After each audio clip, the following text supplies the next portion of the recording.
Hello students, welcome to the video lecture series of crystal structure in the first unit of solid state physics.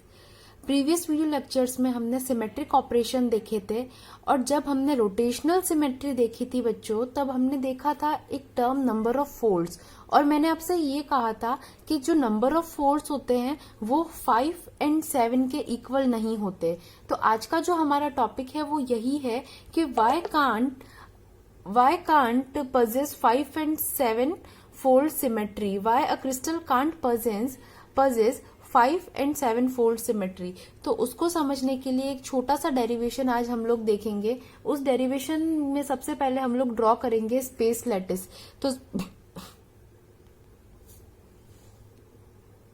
Space lattice के लिए देखो कुछ इस तरीके से पॉइंट्स बनाएंगे, पहले भी हमने बनाया है और आई होप आपको ट्रांसलेशन वेक्टर्स के बारे में अभी नॉलेज होगा पूरा।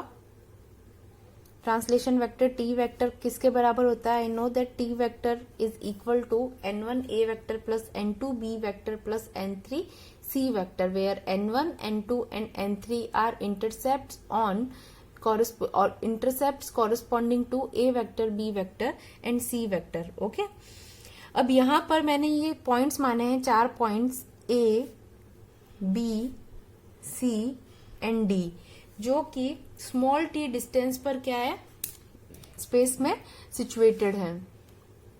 ठीक है, तो इनके बीच की डिस्टेंस मैंने सपोज कर ली क्या है, स्मॉल t है। डिस्टेंस को लिख देते हैं और इनके जो ऊपर की तरफ पॉइंट्स हैं इसको मैंने सपोज किया है P point and Q point. Okay, अब यहां से देखो मैं क्या ड्रॉ करूंगी, यहां से ये मेरा कोई क्रिस्टल था। सिमेट्री कैसी होनी चाहिए? रोटेशनल सिमेट्री होनी चाहिए। ठीक है, अब ये क्रिस्टल को मैंने फाई एंगल से क्या कर दिया, रोटेट कर दिया। तो सपोज करो फाई एंगल मेरा जाकर के किसी इस पॉइंट पर क्या होता है, आ जाता है। ठीक है, इस पॉइंट को सपोज कर लिया मैंने, मेरा कोई पॉइंट S है और यहां से जब देखो ये एंगल मैंने सपोज किया फाई है ना, क्लॉकवाइज डायरेक्शन के अंदर एंगल लिया है। ओके, अब यहां से अगेन मैं क्या करूंगी, इसको इधर की तरफ अगर देखूं तो इधर की तरफ भी एंगल मेरा क्या रहेगा, फाई रहेगा, जो कि इस पॉइंट पर आकर के मिलता है।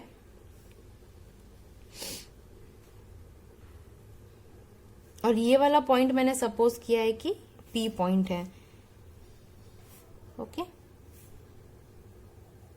ओके, तो ये वाला डिस्टेंस भी इसके बराबर हो जाएगा T के लिए। लेकिन बच्चों ये वाला जो डिस्टेंस है QS is not equal to CD, ये बात आप ध्यान में रखना। यहाँ पर ये कोई फाई एंगल रोटेट करने के बाद में ये पॉइंट मुझे मिला है। देखो बच्चों यहाँ पर ये जो एंगल है वो ये नहीं लेंगे, सॉरी ये गलती से हो गया। यहाँ पर जो एंगल है वो हम लोग लेंगे एक्स एक्सिस से। ये एंगल क्या है, मेरा फाई है। ओके, तो इधर भी सिमिलरली ये वाला जो एंगल होगा वो क्या होगा, मेरा फाई होगा। दोनों एंगल आपको पता चल गए कौन से एंगल्स फाई है। अब देखो यहाँ पे देखो ये जेड बनता हुआ दिख रहा है, तो क्या ये जेड बनेगा तो ज्योमेट्री से मैं इस एंगल को भी फाई लिख सकती हूँ, मेरा ऑल्टरनेट एंगल।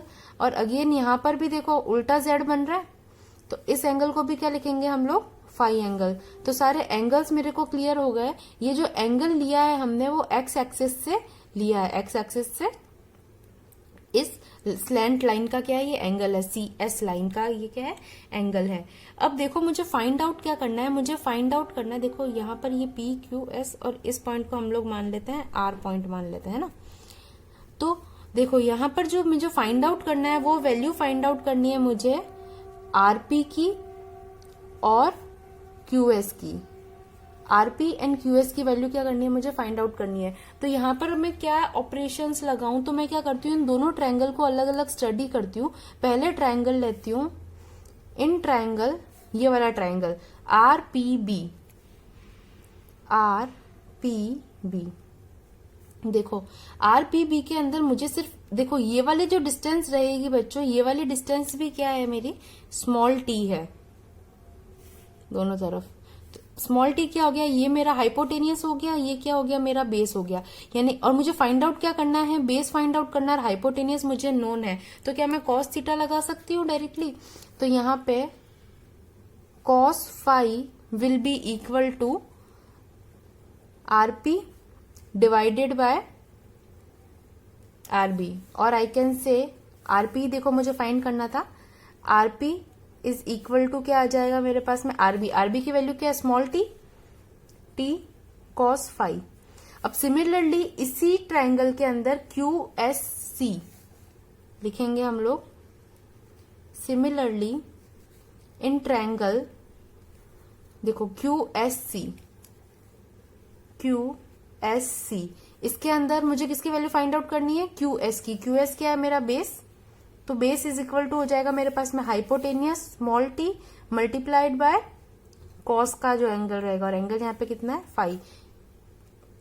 तो यहाँ पे क्यूएस और आरपी की वैल्यू मैंने कर ली है फाइंड आउट। इसको मैंने इक्वेशन 1 दे दिया, इसको इक्वेशन 2 दे दिया। अब देखो बच्चों, एक बात और है कि ये जो मेरे टोटल डिस्टेंस सपोज करिए मैंने आर से लगा करके एस की डिस्टेंस है ना, सपोज कर ली मैंने आर टू एस।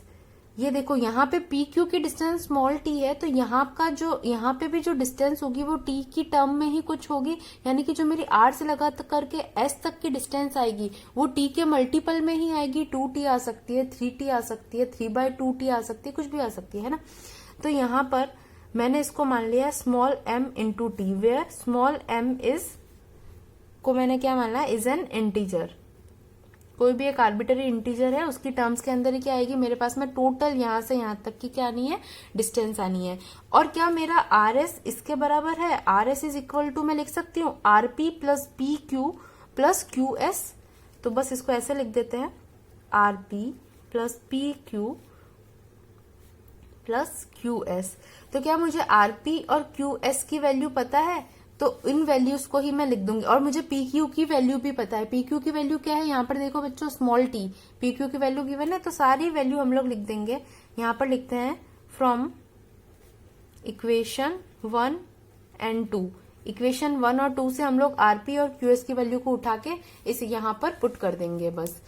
तो आर एस क्या आ जाएगा मेरा, R S is equal to RP क्या है मेरा, T cos phi, plus P Q क्या है small T, plus Q S क्या है T cos phi, is equal to मेरे पास में क्या हो जाएगा, एम इंटू टी, यही आएगा। सब में से क्या हम टी कॉमन ले सकते हैं जी, तो टी कॉमन लेकर के क्या हो जाएगा, तो कट हो जाएगा। तो मेरे पास में जो फाइनल इक्वेशन बचेगी वो बचेगी 2 cos phi plus 1 is equal to M. T तो देखो सब में कॉमन आ रहा है तो क्या हो जाएगा, कट हो जाएगा। या मैं इस इक्वेशन को लिख सकती हूँ 2 cos phi is equal to m minus 1 और cos phi is equal to m minus 1 divided by 2।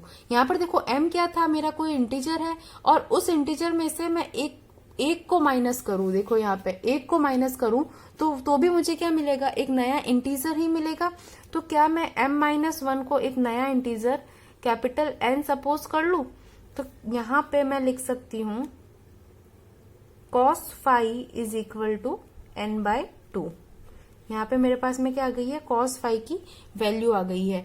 अब इस cos फाई की वैल्यू के लिए कितनी वैल्यू एग्जिस्ट कर सकती है, उसके लिए हम लोग निकालेंगे नंबर ऑफ फोल्ड्स। फाई क्या है मेरा, एंगल ऑफ रोटेशन है, और एंगल ऑफ रोटेशन और नंबर ऑफ फोल्ड्स के बीच का एक फॉर्मूला हमने कल पढ़ा था। क्या फॉर्मूला पढ़ा था, हमने पढ़ा था phi is equal to 360 divided by small n, where small n is the number of fold and phi is equal to angle of rotation.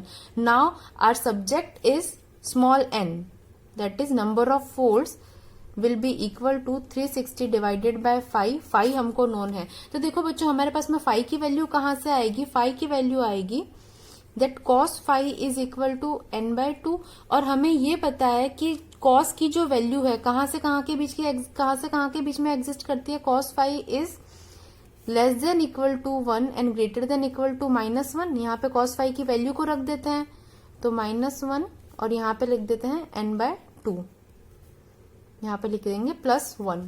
इस इक्वेशन को लिख सकते हैं और इस इक्वेशन को थोड़ा सा सॉल्व करते हैं, यहाँ पे क्रॉस मल्टीप्लाई कर देते हैं या पूरी इक्वेशन को 2 से मल्टीप्लाई कर देते हैं। तो I can say n is greater than equal to -2 and less than equal to +2, यानी n की वैल्यू किस किस के बीच में एग्जिस्ट कर सकती है, -2 to +2 के बीच के अंदर n की वैल्यू एग्जिस्ट कर सकती है। तो बस इसको एक टेबल के सहारे से हम लोग देखेंगे।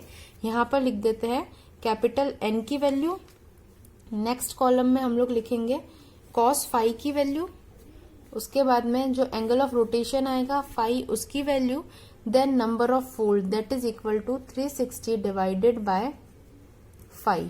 ओके, n की कौन कौन सी पॉसिबल वैल्यू है, तो n की पॉसिबल फर्स्ट वैल्यू है -2 के, देखो बच्चों इक्वल का भी साइन आ रहा है, तो यहाँ पर क्या लिखेंगे, फर्स्ट वैल्यू है मेरे पास में -2, देन आएगी -1, देन आएगी 0, अगेन +1 एंड 2 के बाद में n की वैल्यू एग्जिस्ट नहीं करेगी। तो इन केसेस के लिए cos फाई की क्या क्या वैल्यू आएगी, देखो जब n की वैल्यू मेरे पास में -2 है, यहाँ पर देखो तो cos की वैल्यू क्या आ जाएगी, देखो -2 डिवाइडेड बाय 2, -1 आएगी यहाँ पे cos फाई की वैल्यू। और जब cos फाई की वैल्यू मेरे पास में -1 आ रही है, उस समय एंगल कितना होता है, पाई के बराबर, यानी कि 180 डिग्री के बराबर। और यहाँ पे जब n की वैल्यू -1 है, इस इक्वेशन में देखो n की वैल्यू जब मैं -1 रखूंगी तो cos फाई की वैल्यू किसके बराबर आएगी, -12 के इक्वल। -12 किस केस के अंदर होता है, तो -12 जो रहता है वो cos 120 डिग्री की वैल्यू होती है, तो फाई की वैल्यू आ जाएगी 120 डिग्री। और cos में 0 कब होता है, सबको पता है, यहाँ पर जब n की वैल्यू 0 है तो cos फाई की वैल्यू क्या आ जाएगी मेरे पास में 0, और cos में 0 किसके बराबर होता है, 90 डिग्री के बराबर। जब cos थीटा की वैल्यू 0 है तो थीटा क्या हो जाएगा, 90 डिग्री के बराबर। अगेन सिमिलरली हम लोग यहाँ पे वैल्यू आ जाएगी हाफ, और यहाँ पे वैल्यू आ जाएगी मेरे पास में 1। तो हाफ कब होगा, जब एंगल मेरा होगा 60 डिग्री, और 1 कब होगा, जब एंगल होगा मेरा 360 डिग्री। अब ये जो रेस्पेक्टिव एंगल्स है उनको मैं नंबर ऑफ फोल्ड्स के फॉर्मूला में रखूंगी। देखो यहाँ पे जब 360 डिवाइडेड बाय 180 डिग्री आएगा तो यहाँ पर मेरी वैल्यू आ जाएगी 2, डिवाइडेड बाय 120 होगा जब 360, तो यहाँ पर मेरी वैल्यू आ जाएगी 3। सिमिलरली 90 से जब डिवाइड होगा तो यहाँ पर 4 आ जाएगी, 60 से जब डिवाइड होगा तो यहाँ पर वैल्यू 6 आ जाएगी, और 360 से जब डिवाइड होगा तो यहाँ पर वैल्यू 1 आ जाएगी। यानी ये किसकी वैल्यू आई है मेरे पास में, नंबर ऑफ फोल्ड्स की वैल्यू आई है। तो आप खुद देखो बच्चों, नंबर ऑफ फोल्ड्स जो है 1 2 3 4 5 नहीं आया, डायरेक्टली 6 आया, और 7 नहीं आया। यानी कि हमने पूरा जब नंबर ऑफ फोल्ड को कैलकुलेट किया एक रैंडम केस को लेकर के, तो हमने ये देखा कि नंबर ऑफ फोल्ड्स की जो वैल्यू है वो कभी भी 5 और 7 के इक्वल नहीं आई है। So we can say that n can not be equal to 5 and 7। तो यहां से हम लोग ने ये प्रूव कर दिया कि नंबर ऑफ फोल्ड्स कैसे 5 और 7 के बराबर नहीं हो सकते। तो आई होप आपको ये समझ में आया होगा। अगर आपको चाहिए तो आप इसका स्क्रीनशॉट ले सकते हैं या साथ में नोट्स भी बना सकते हैं। मैं एक बार पीछे वाला जो था उसको भी बता देती हूँ आपको, डेरिवेशन को। टोटल डेरिवेशन आप देख सकते हैं यहाँ से। So thank you so much for this class.